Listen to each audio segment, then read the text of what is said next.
Hi everyone! So today is a Mother's Day celebration. But before that, so continuation muna tayo ng ating lakad kahapon sa Avon. After ko nga sa Avon, dumiretso ako dito sa Gaisano Mall or Gaisano Grand ng Kidapawan City. The purpose nga nung nidiretso ko diri is magpalit ta og cellphone for my mother. So, akong mother man god is naa siya old nga phone. However, kato iyahang phone is ano na siya ba, tawag ni nagahang guba since katong phone nga iyang ginagamit karon is mao to siya ang cellphone nako sa una. Well, working pa ko sa akong previous company. Kung unsa ko kadugay sa akong previous company, so mao pod ang age ato nga phone kay mao man to siya akong first phone nga napalit sa Storm Tech Day ko ni sulod nga store. And actually, ikaduha na yata na ako ni na purchase diri kay katong last month is nag-adto pod mi sa ko ang sister. So nagpili ko og phone, and then nana ko nakita, so kana siya nagpa-appeal na lang pod ko og kaning screen protector para at least safe ang ang phone. And then mo to preparing na para magbayad, and then nagpangita na nila ang item or nagkuha na sila stock para ma-set up na siya. Si Marsha ang nag-assist sa Quadra, and then pagsulod jud ako siya gid ang nag-assist ako akong sa nga phone ang nindot. And then so fast forward ta, so gi-explain na ni Ma'am Sabing ang unsay included sa kaning cellphone. And then syempre gi-set up na pod niya, gi-try og open, gi-try ang mga charger, ang sound. Then after that is naglakaw na sa shout out na ako ang mga staff sa Stormtech, si Ma'am Marilu, si Ma'am Sabing at saka si Marsha. Thank you sa inyong pag-assist sa ako.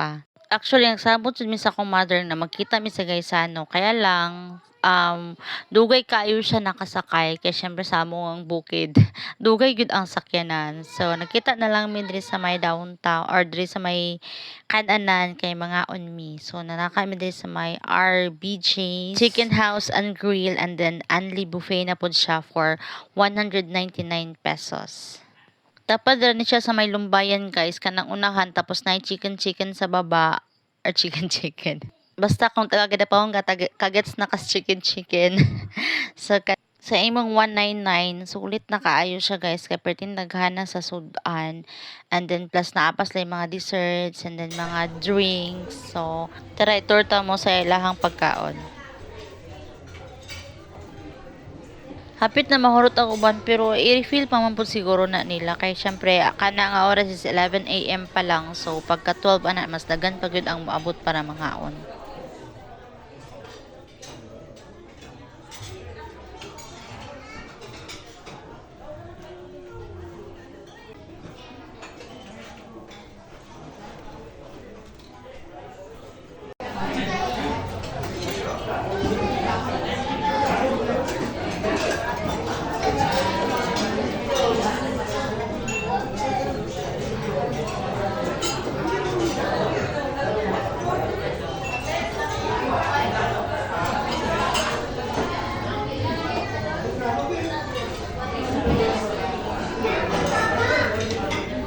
Ang drinks nila naa sa baba, so kana lang ilahang mga available na mga drinks. Ana si mother na lugi lagi daw siya kay di man kay siya hingaon. Gamay ra gini siya gikuha pod guys, kay ang ilang nakabutang didto is nasa design nga dapat clean plate. So dapat ulay mga sobra-sobra.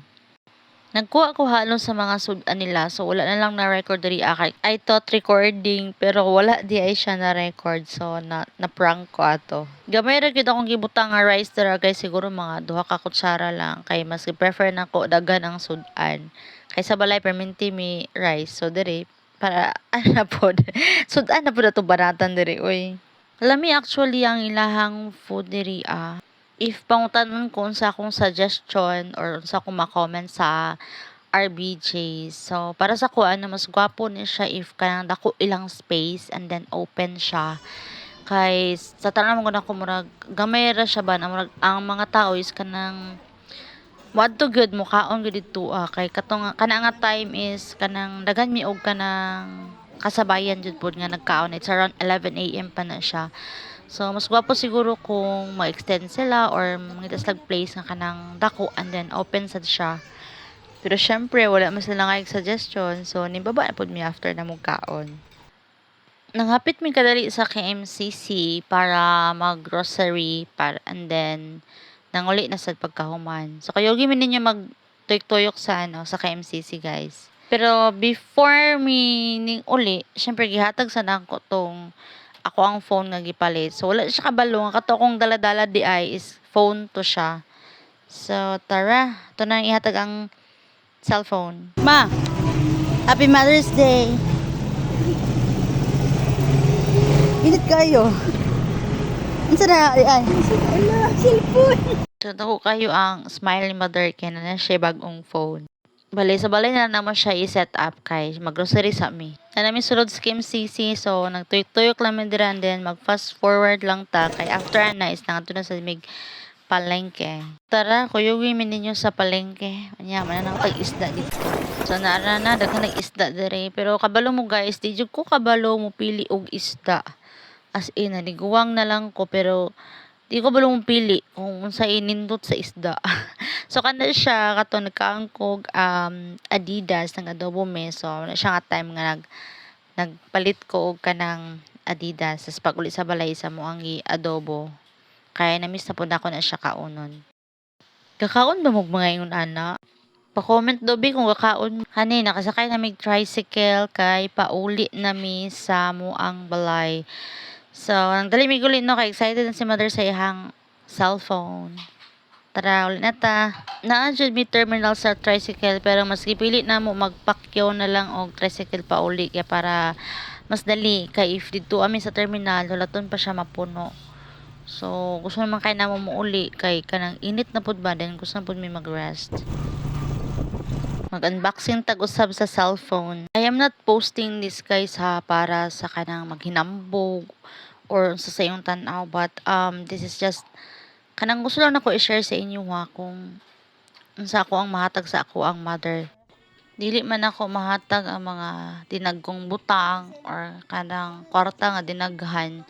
Pero sa kani nga simple nga paraan at least mapagaan ako ang iyahang pagkonsumisyon sa iya cellphone kay actually halos everyday may magkuyog ni mama and then sa kawag na siya gaingon nga lunsa naman akong cellphone tin ang kung kuan ani naghang na dili na mo lihok so ana sa karon mao pa lang gyud ako ang mahatag kay mother so mas hindi puho. Actually sa iyang birthday pag gidunta ako na siya ihatag kaya lang murag kita gud na ako sa ihatong naging adlaw ninggahi na gud ang iyang cellphone dili na gud mi maka-chat or maka-text man lang so na worry ko ba kay syempre maora na mo ang a way of communication ni mama since layo man gud mig balay di man siya so far yung anak kalayo nalami sa isa ka barangay however sila na lang ni papa dito nagstay so gamit kayo ang phone especially kung emergency purposes. Kaya naisip na ako sa Mother's Day na lang na ako siya ihatag, di ba? Ipaliton og ihatag. Before and after sa tabi. So before, after. Charan, dut na kaayo ang cellphone. Sa tanang mga mama, Happy Mother's Day. To Mama Ellen, Happy Mother's Day. Puhon na po na ma, basi kita na po mag-grocery. Puhon. And kay ate, mga sister-in-law nako. So, Happy Mother's Day. So, sa tanan, mga friends nako, ano na mga anak. Mother's love is the purest form of love. So, it cannot be compared with anything in this universe. So, the feeling of love that a mother has towards her children is inexpressible.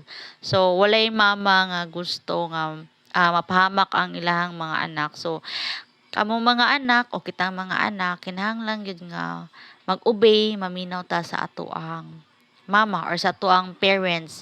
I-appreciate nato sila labi na kung they are still alive in this world kay dili tanan natagan og chance so naay uban they are grieving for the loss of their mother and then ang uban is wala dyan lang nakaila ilang mother sukad. Again, Happy Mother's Day sa tanan. God bless everyone.